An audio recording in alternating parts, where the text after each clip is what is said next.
Auburn Community Television in this episode of Meet the Artist. Meet the Artist is supported by the North Auburn Artists to introduce artists in our local community. Today, our guest artist is Patty Pieropan Dong. She's a painter, but she's also works in block printing and does these amazing robots. Today, we're going to see her artwork that is in oil, watercolor, and acrylics.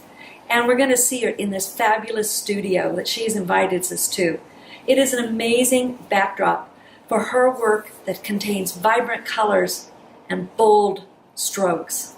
So let's go meet the artist. Hi, Patty. Thank you so much for having us here today. Delighted you could come. I know, it's a particularly cold day today. So hope that everybody perseveres with us as we start trying to talk through our shivers. But we have a lot to cover today. First thing I wanted to talk about was your background, because I find that your upbringing is so fascinating. And partially because you have had art in your life since you were a small child. That's true. My mom was an artist. Actually, she went to Boston University, as did I. She didn't finish. She decided to have a family instead. But later on, when I was in middle school, went back and got her master's in printmaking, and printmaking is something I'm going to talk about today. But I did graduate from Boston University with a degree in fine art, and later decided that, gosh, you can't make a living that way, so I'll go ahead and get a teaching credential, which I did. And I really have enjoyed teaching over the years, as well as painting as much as I can. And you can see I've been at it a while. I've got a lot of painting here, watercolors and oils. The small ones are in acrylic. I enjoy that too. So you are definitely a prolific painter. I'm prolific. And one of the things I always love about when I talk about you and your painting is that you work primarily in plein air. I do. I'm inspired by wherever I am, and being a sort of a impressionist / post-impressionist style, I enjoy absorbing whatever the weather and the scenery and the architecture and the feelings of the day. I like to say they go in through my eyes and out through my fingertips. And sometimes a little too quickly, but that's the fun of it for me. So let's back up a little bit, because you're throwing out a lot of terms that maybe people aren't familiar with. And one which we kind of we talk about plein air. So what is plein air? Plein air is when the artist takes their easel and their stool and they set up out in nature, or out in front of a storefront, or walking the sidewalk, in my case in Old Town. I love to look up at the courthouse. So you're there doing a quick sketch and then putting it onto canvas or watercolor paper in a fresh way, without too much attention to detail, more capturing the feeling, as the Impressionists did, the impression of the day. Do you ever take photographs of what you're painting to help you with lighting on if you have to come back and work on the painting later? That's a really good question. I very rarely, I call it noodle with it back in the studio. I feel like it's better to just start it again and get that impression again. But I frequently will take a photograph before I leave, just as a reference. Sometimes if I'm posting on Facebook, it's interesting to post the painting and then post the location. Yes. And I don't paint from photographs, though, except if I'm doing a little teeny one sometimes, or an animal. They won't hold still for you. So in those cases, I would use a photograph, but normally not. Now, you also talked about impressionistic versus and post-impressionistic. So what do those terms mean? Okay, well, I'm recalling my old art history, and a good example is Monet was an impressionist, and he painted with little dots of color and little brush strokes, thinking a lot about warm colors versus cool colors and how they shimmer together in a composition. The post-impressionist, Van Gogh is a great example of a post-impressionist, because they're not quite so concerned about the blending of the pastel tones of the colors. It's more, I'm going to try to capture this right now as quick as I can with bold strokes and in Van Gogh's case, the swirling strokes of the paint.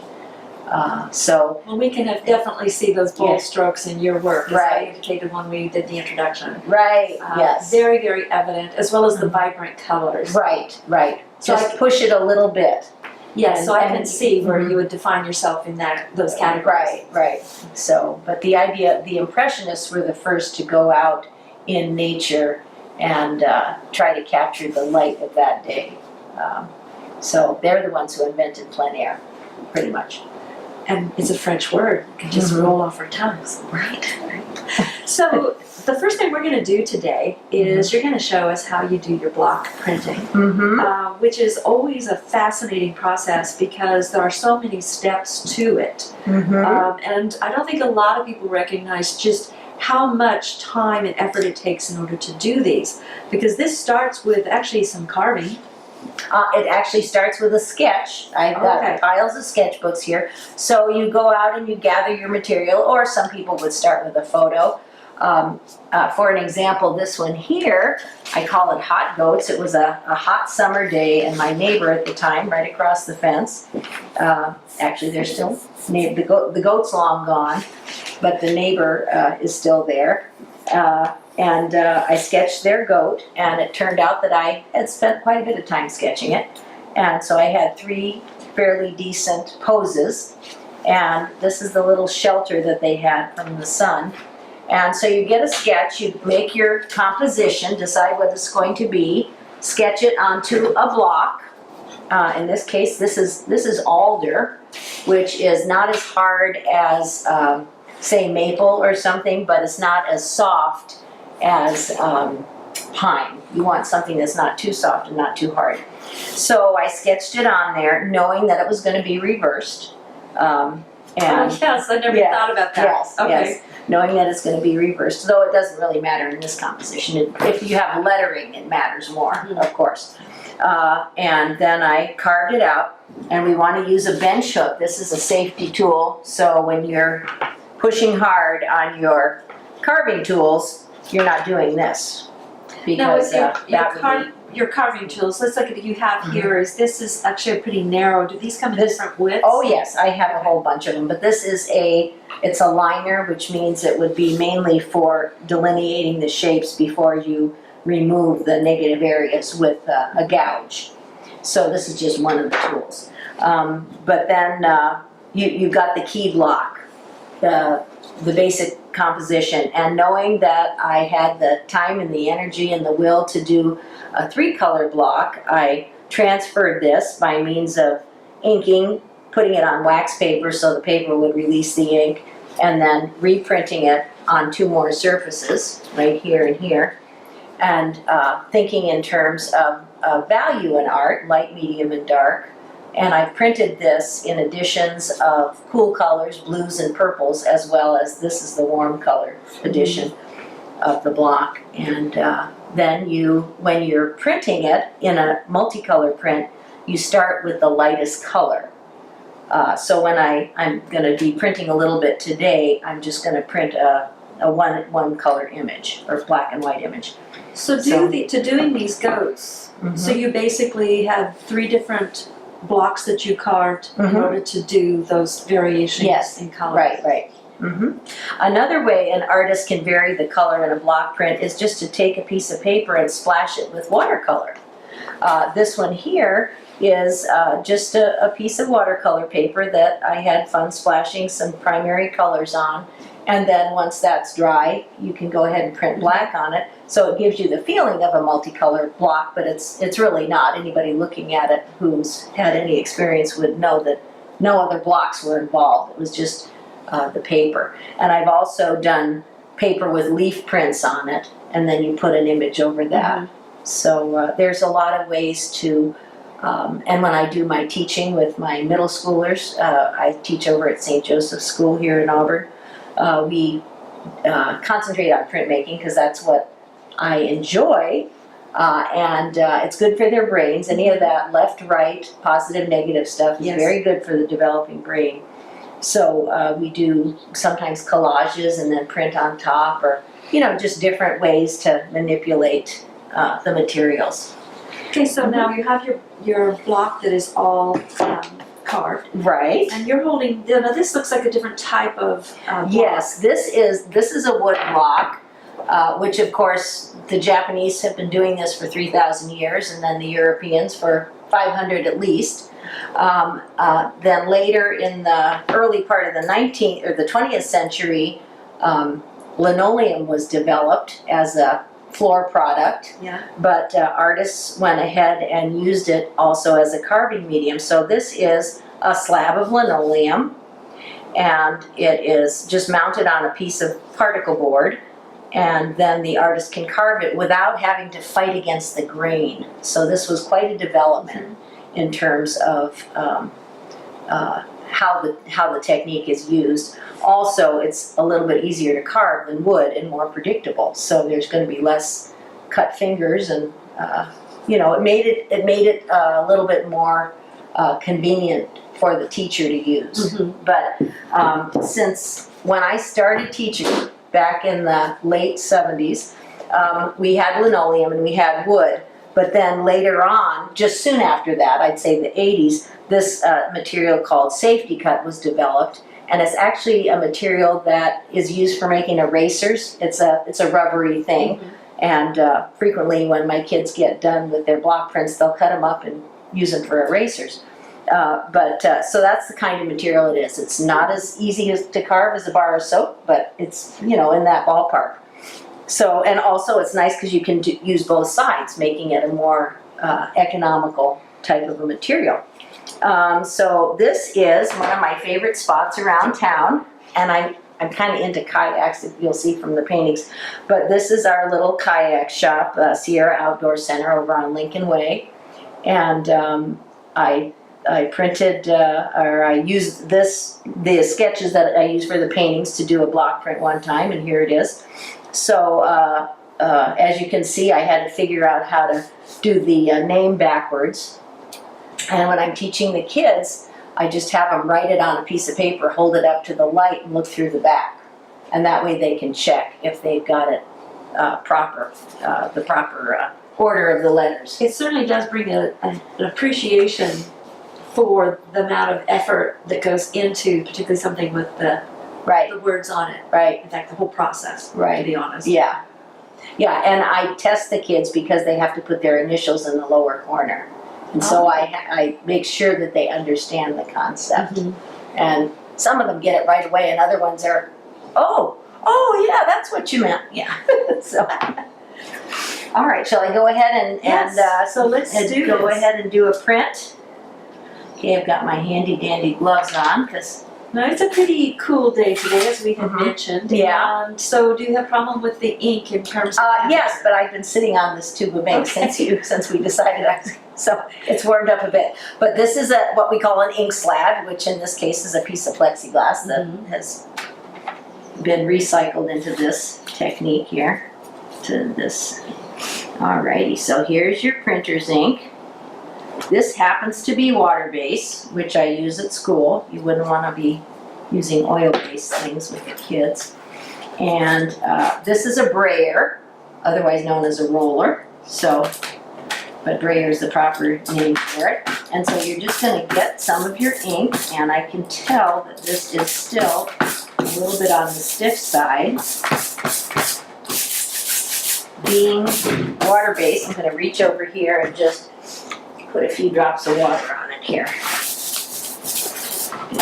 It's much thicker than I thought it would be. I imagined it was going to be more liquid coming out. It's a little bit softer on a warm day, but it stands up nice and tall on the edge of the ink slab, as it should.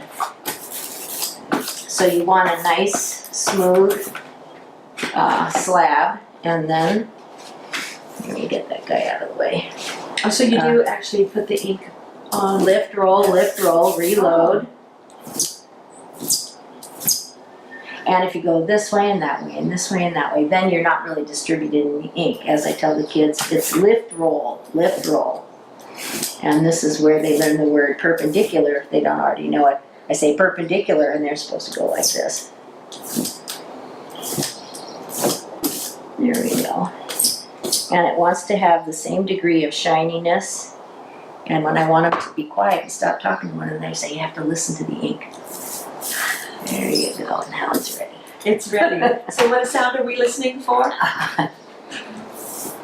It's still kind of a little sticky sound. It is sticky, and it's Okay. whispering, and it's a way to get the kids in the class to quiet down. Yeah. So, and then you take your piece of paper, and remember this is probably going to be trimmed later, so don't put it down, pick it up, and straighten it. That's a bad idea, because you have to start again. You don't want a double image. So you put it right down, as soon as it hits, stick it, and then make sure you get the clean brayer. Now, once this paper is down there, does it move very much? Or does it just It stick better really not. well? It better not. We'll see if it did or not once I pull the print. And before you pull the print, it's good to check. You can't pull it all the way up, but you can pull it up somewhat, just to make sure that you don't need any more elbow grease anywhere. This is exciting. It's just like Christmas, folks. I think it is. Pull the print. Look at that. Look at that. So this is what the image looks like. And put it down. Okay. There we go. There you go. That's absolutely amazing. And then you can make a whole bunch of prints on it. You do can different colors. change the paper. You can adjust the paper beforehand. You can have different colors of ink. Sometimes toward the end of a class, I'll have more than one color of ink going, and I'll say if you clean off your block, you can ink it half with one color and half with the other color. All right, so And, let's yeah. talk about clean them. Since you Okay. say clean off. So how do you clean this up? It is water soluble. So It is. This one is water soluble, so you can just put it under the faucet, and it comes right off. And I tell the kids not to dry them off. Just stand them up along the side of the sink, and they will be dry in no time.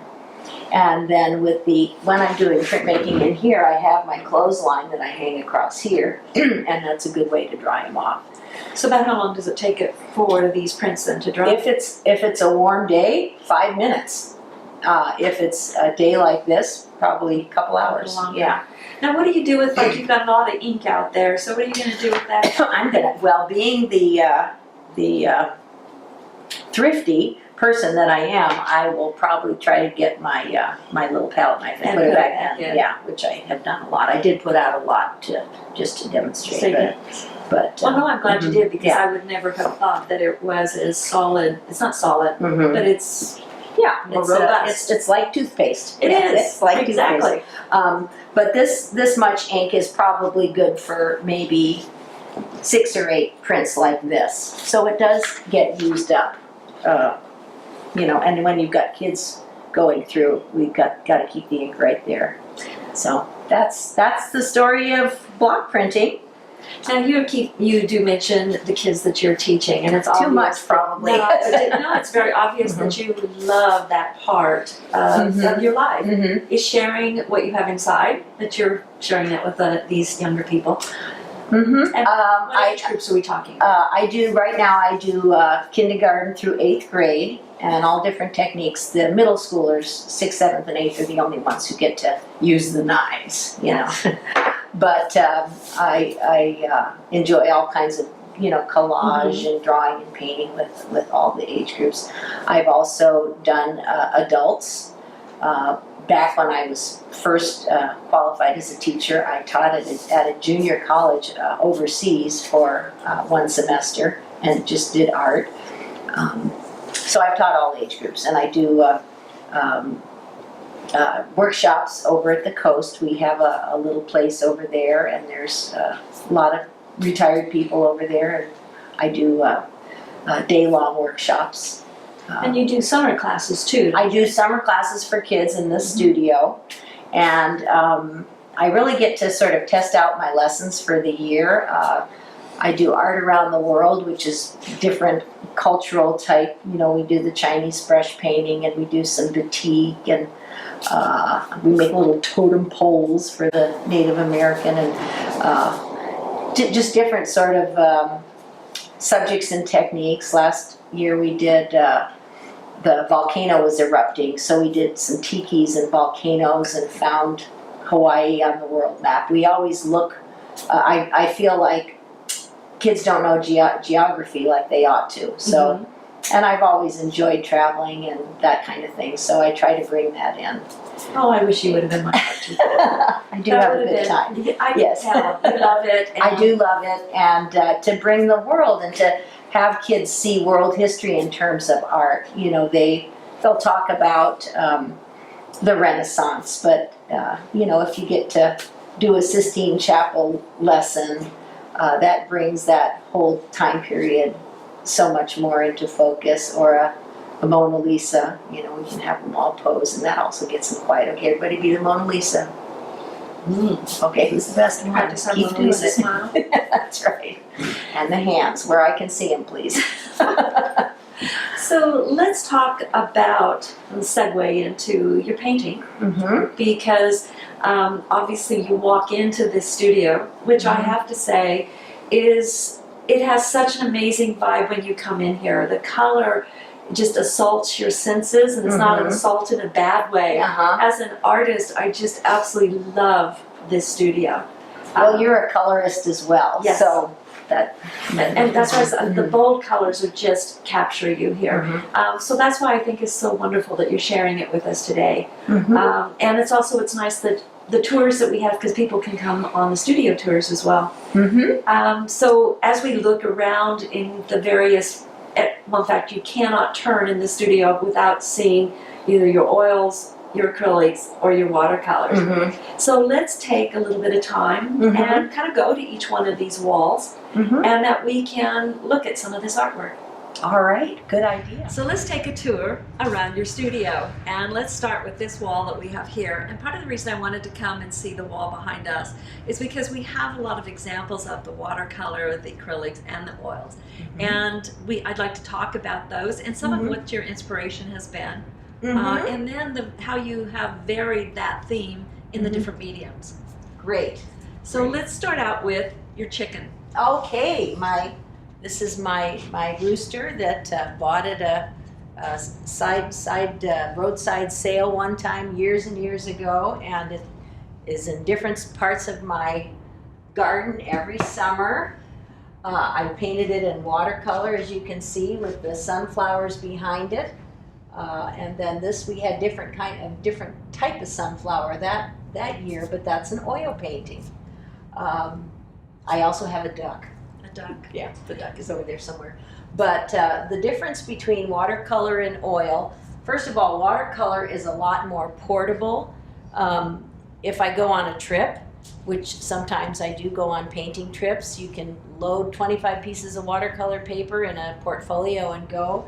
Whereas with oil paints, you need a harder surface, a board or a canvas, and the drying time is a lot more.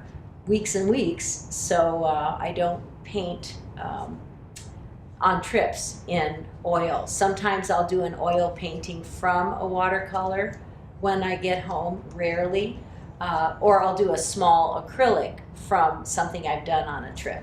And the acrylic actually dries faster than it does, but I don't like to paint big in acrylic because you can't manipulate those brush strokes the way I want to.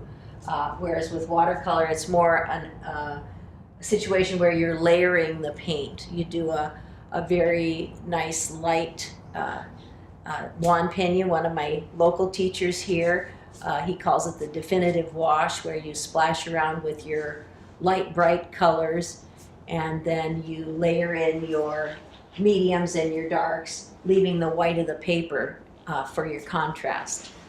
Whereas with oil, you almost start in reverse. You're doing a linear painting over a light pencil sketch. And I like to use orange for that, because usually in plein air you're dealing with the cool colors, the blue of the sky or the green of the foliage, and having that warm little line around your shapes, it gives it a vibrancy that I really enjoy in painting. Now, when we had spoken about you doing your oil paintings and your acrylic, is that you don't just paint right straight onto the canvas, that you actually like I think you put gesso or something on the Right. canvas first, Right. which was Mhm. actually a surprise to me because I Mhm. always envision, you're out there with your fresh canvas. Uh-huh. So there's some preparation to do the acrylic and the Yes, oil painting. and every artist is different. I've never been comfortable starting a canvas that's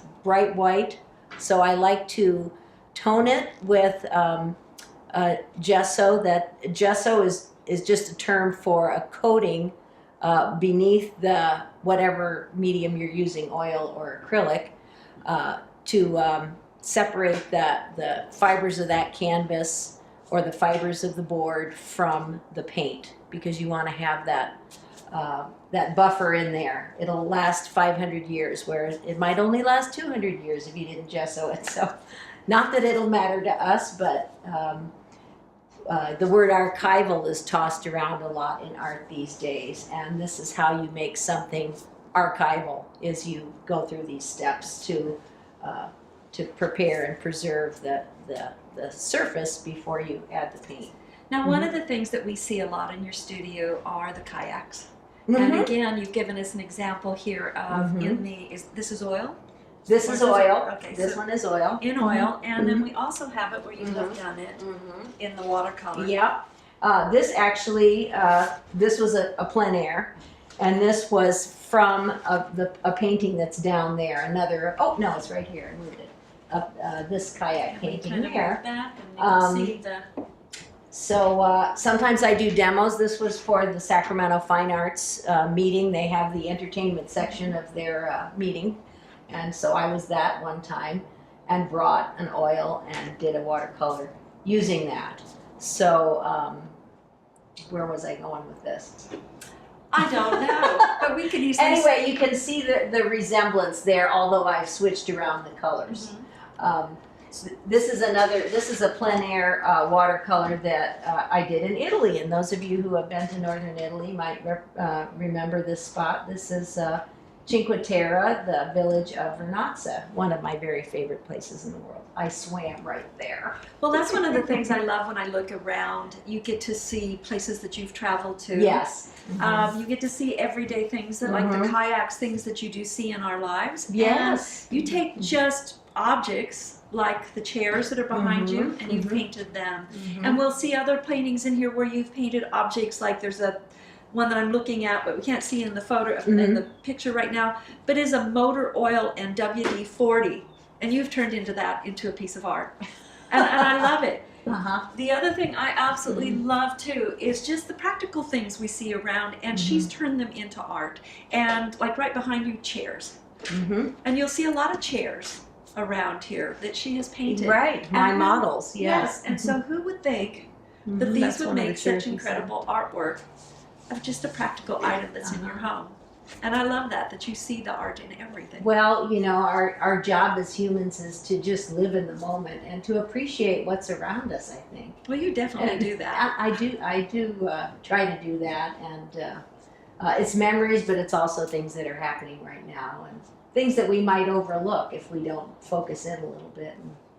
Well, I also love the fact that we have several examples too, and I don't have any right here on this particular wall, but you paint a lot of local scenes. And so when you see your artwork, you get to see the bridges, and you see the courthouse. The courthouse, right? Our little storefronts. And then along you the way. also I'm trying to think, because right now we have a show that's at the Tango Frozen Yogurt, and there you have the Nevada City. Yes, the old firehouse, the historic that was it. firehouse in Nevada City, and that was a plein air. And I remember that day my son was home from college, and the two of us painted up there, and it's just a nice memory and to try to capture that. But there's beautiful spots in all of our little foothill towns. Another of my favorites is the Valencia Club down on Taylor Road, between, it's right in Penryn, so it's between Newcastle and Rockland. So that's or Loomis, that's a great painting spot. So many. Over there's Machado's Orchard, which is right up over the hill here, and that's good spots everywhere. So you can So- step into studios and you can see Auburn that surrounds us in our area. And you can tell that you have reoccurring spots that you love to go back Right. to. And I also love the fact that you paint your own home. I do. And my I think house that is one of my It's such a models. treasure. Uh-huh. And I can Thank you. imagine that, yes, your family one day is going to say, I want one of those paintings. I hope so. There's going to be a lot of paintings as time goes on. My mom recently passed away, and we have many of her paintings. And trying to find homes for them, or fighting over our favorites. Yes.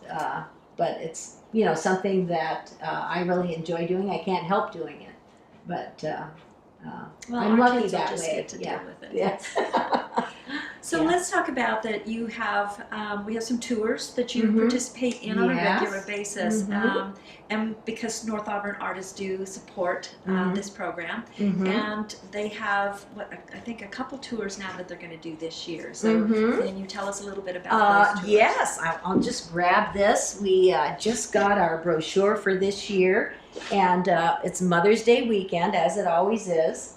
And then we're going to do a September tour as well this year, which we've done occasionally, but this year we're going to do it for sure. So this is an opportunity for people in the community or people passing through on I-80 to come and visit our studios. We have, let's see, is it about 11 or 12? 11 locations? to 12 locations, Yes. 18 artists. Right, and so I will have my friend Ardith here with her fiber arts. And you're gonna have a guest at your studio? Yes, I have Barbara Ann Chestnut. Yeah. Chestnut will be at my studio Right. as well. So they'll get to see pastels and ceramics with you, and paintings and little sculptures and fiber arts here in Bowman. So looking forward to that. I also participate twice a year in the Salmon Creek Art Walk, which is over just north of Bodega Bay. And that's been going this will be our 16th year there. And that's a nice opportunity to view some of my seascapes and harbor scenes. And so I have a whole set of paintings over there, and some painted driftwood and different kinds of art pursuits. So that, and then also the Placer County, what are we calling it now? It's the Placer Art Studios Tour. And that's been going on for, I think, about 27 years. And that's through the Arts Council. So that one's the first or second weekend in November? Second weekend in November. There are so many opportunities where the studios are opened up. Now, outside the tours, if somebody wanted to come and see your studio, can they just give you a call and make an appointment? Sure. I'm live right over there. The studio is detached, no heat, no water out here, but a great place to retreat and paint. So I'm available by appointment. I also show at the Auburn Old Town Gallery, which is open 7 days a week. Let's see, what are we calling it? The Gallery of Fine Arts. Auburn Gallery of Fine Arts, I think is what we call it. Old Town. Anyway, if you look up arts in Old Town, you'll find us. Now, being a part of that gallery, you actually work there for some points of time during the month. Right. Being a co-op, we all take turns minding the store, and also we all have committee positions. I'm the vice president now and have been for a long time. I enjoy that job, keeps me involved, and it's great to meet a lot of people and the public as well as artists who are working with us, and it's a nice opportunity, and again, a beautiful setting. I can do sketches of the courthouse from the window there, which I have done. So very lucky to be in this art-filled community. Well, now that we have this tour that's coming up, we also have several preview shows. And as I indicated before, your artwork is at the Tango Frozen Yogurt. You are responsible for another one of the preview shows, which will be at Baked and Brewed. So people can come and see the artwork of Patty's as well as other members of the North Auburn artists there. We will have another preview show, which is the Feature Room. So there's lots of opportunities to see the artist and see their work. So we certainly hope that you'll take that opportunity and meet everyone, and artists like Patty. And so here is your 3D work, or your assemblages. And what is so amazing about this is that you have taken things that we just find around and have created these little guys, and I love it. So talk to me about what captures your interest, and how do you get from something some people call junk to these great little pieces? Well, when I was helping my dad downsize, cleaning out his garage and workshops, he said, just throw all that stuff away. But it began to speak to me, and this was one of my first ones. My dad has a brother, Gino, or had a brother, Gino. So this is Geneva motor oil. And so this became Gino, and the gauge for the top. And then I just thought, oh, wouldn't this be fun to make a little. And Gino was a short, sweet fellow. So this is, I think it just captures my Uncle Gino, but it says Gino right on it. So, and then from there it was, I was inspired by the two wax cans. Well, I knew they'd be siblings or a couple, I'm not sure which, but this is Simone, so it's Simonized. Both of them are Simonized. So this is Simone, and she has a matching purse and hat. This was a T-ball at one time, but now it's a purse, and the hat is the top of a salt shaker. I love the hair. So And the what do we hair. have for the hair here? It's just a piece of wire, and I thought I wanted to have some hair, and what can I make it out of? And there was the red wire, and actually this is a tube of lipstick that was in a drawer back at my old homestead, and I had that in the late 60s. There's lipstick still in there. Oh. And you got keys for arms. The keys are the arms, but also it's always a challenge to see what is going to speak to you in terms of the materials. This was a Swiss Army knife parts on this one. Yeah, she doesn't stand up quite. She's my least steady. I'm afraid that I'm Yeah. make Come her on, fall. Simone, stand up. Well, I'll just Gosh. hold her. No, I think I can make her stand up. But anyway, Simon has he has the hat, which was once a measuring cup.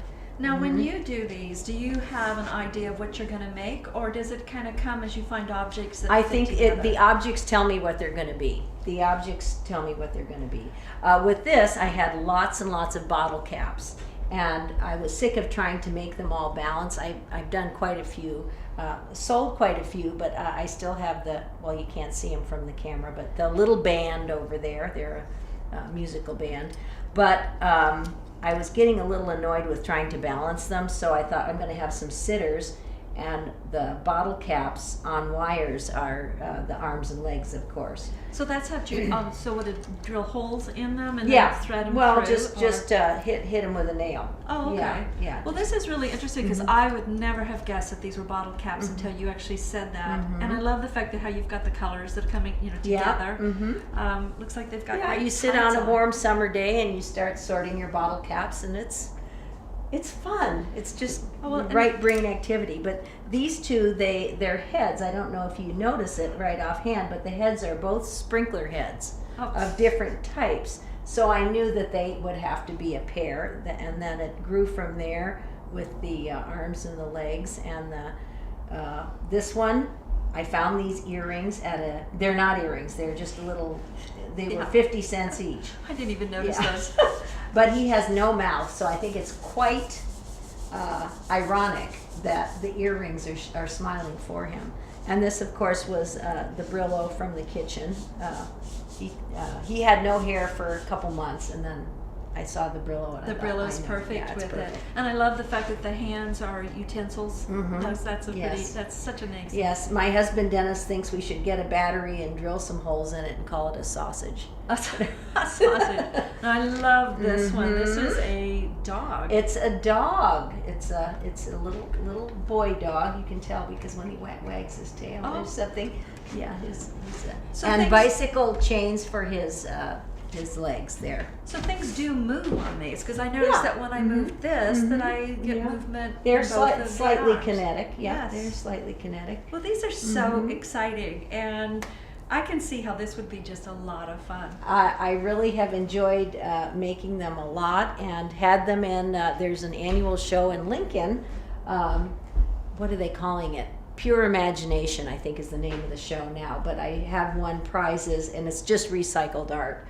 So these guys won first place one year, and these two guys won second place at a different time. So, but his head is a carburetor, and I didn't know that until someone visited the studio. And I mean, I knew it was just a part in a box, my dad's old stuff, but it's a lawnmower carburetor. And to me, it's a head. There are the eyes, and he's got he's probably been in some fights. He's got a really big nose there. Yeah. But he's in charge. The dog is, it says stable on the back. So he has no leash. He's good at staying, but this guy wants to be in charge. He's got some keys, which proves that he's important. I love the fact that you have used the information that's on these cans and have then brought them into who these characters actually become. And it's such an amazing incorporation of everything about what you have found. I have a good time, yes. Can't pass a yard sale. Well, you know, I think that we've probably run out of time today. I want to thank you so much. We have seen so much here at your studio, and it is such an amazing place to visit. Thank you so very much. Well, I've enjoyed having you here and introducing you to my paintings and my assemblages here, and hope to see you folks around during the studio tours and art walks. I'm also involved in the Auburn Art Walk as a committee member. So a great way for people to enjoy art around the community. We'll do 5 art walks this year in downtown and Old Town and at the City Hall. The Arts Commission is our umbrella organization this year to sponsor our Auburn Art Walks. Again, thank you so much. And I want to thank you for tuning in to Auburn Community Television on Wave Channel 20, or you can see us on YouTube. And for tuning in to Meet the Artist. Who knows, by coming to the studio tours or watching this program, possibly you have discovered that an artist lives just around the corner, or just maybe you've discovered the artist within.